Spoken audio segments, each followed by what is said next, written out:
یزکیہم، نبی لوگوں کا تصفیہ کرتے ہیں، صاف کرتے ہیں لوگوں کو۔ یہ صفائی کیسے ہوتی ہے؟ مشائخ نے، ارباب تصوف نے اس کو درجہ بدرجہ ان حصوں میں ڈیوائیڈ کیا ہے کہ نبی سب سے پہلے اپنی قوم کو کفر اور شرک سے پاک کرتے ہیں۔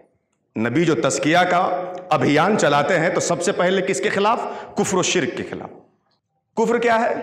رسول اللہ جو کچھ لے کر کے آئے ہیں اس میں سے کسی بھی امر کا انکار کریے جو رسول اللہ سے ثابت ہے، کفر ہے۔ شرک کیا ہے؟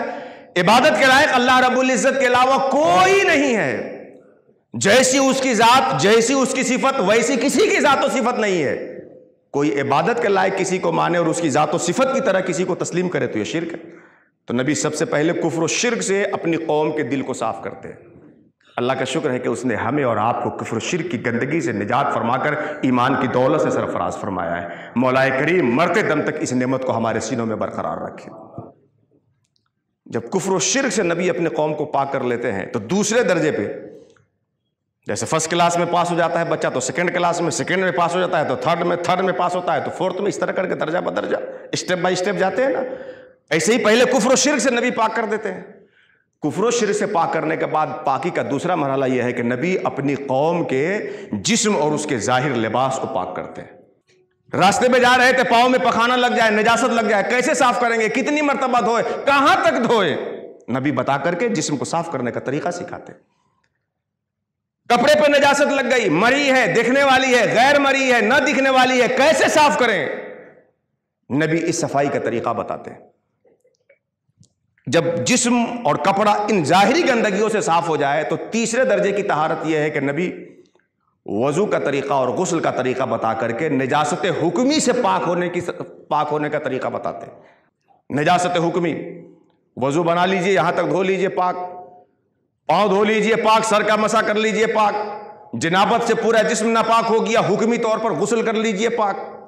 اور جب اس تیسرے کلاس میں قوم پاس ہو جاتی ہے تو چوتھے کلاس کا تزکیہ یہ ہے کہ نبی اپنی قوم کے لوگوں کے جسموں کو معصیت سے پاک کرتے ہیں۔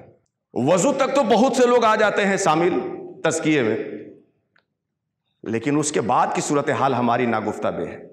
وضو میں 3 مرتبہ تو ہم نے ہاتھ کو دھو لیا، خوب کر کر کے اس باغ کے ساتھ مفتی صاحب کہہ دیں تو خوب جواب لکھ جائے، لیکن جس ہاتھ کو 3 مرتبہ ہم نے وضو میں دھویا ہے نا، اسی ہاتھ سے اپنے بھائی کا حق مار کے رکھے اور آج تک دینے کو تیار نہیں ہے۔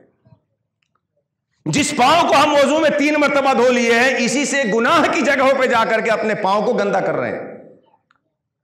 3 مرتبہ کلی کر کے ہم نے جس منہ کو صاف کیا ہے، اسی سے غیبت کرتے ہیں، چگلی کھاتے ہیں، لوگوں کے دل دکھانے والی باتیں کہتے ہیں، گالی گلوچ کرتے ہیں اور خرافات بکتے ہیں۔ نبی وضو کے طریقوں سے پاک کرنے کے بعد ہاتھ کو گناہوں سے پاک کرتے ہیں، زبان کو گناہوں سے پاک کرتے ہیں، پاؤں کو گناہوں سے پاک کرتے ہیں اور سارے جوارح کو اس کی معصیتوں سے صاف کرتے ہیں۔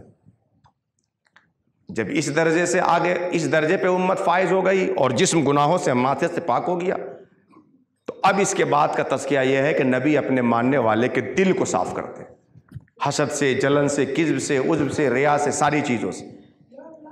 اس سے بھی جب قوم پاک ہو گئی تو اب نبی اپنے ماننے والے کو اللہ کے علاوہ ساری چیزوں سے صاف کر دیتے ہیں۔ سب تمنا دل سے رخصت ہو گئی، اب تو آ جا، اب تو خلوت ہو گئی۔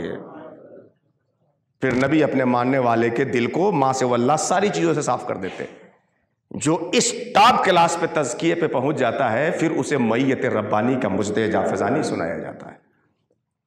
جب اس درجے پہ قوم پاک ہو جاتی ہے تو ان کی اونٹنی بھی غائب ہو جائے تو قرآن سے ڈھونڈ لیا کرتے ہیں کدھر گئی ہوئی۔ اور جب یہی تزکیہ نہیں ہے تو حلال و حرام کا مسئلہ قرآن سے نکالنے میں پسینہ آتا ہے اور اتنا فرودر آتے ہیں کہ سلسلہ کری مقصد زمانہ کو پیش نظر رکھتے ہوئے کہاں ٹوٹی اس کا احساس بھی نہیں ہو پاتا ہے۔ تو نبی کریم صلی اللہ تعالی علیہ وسلم مزکہ مصفہ بنانے والے تھے۔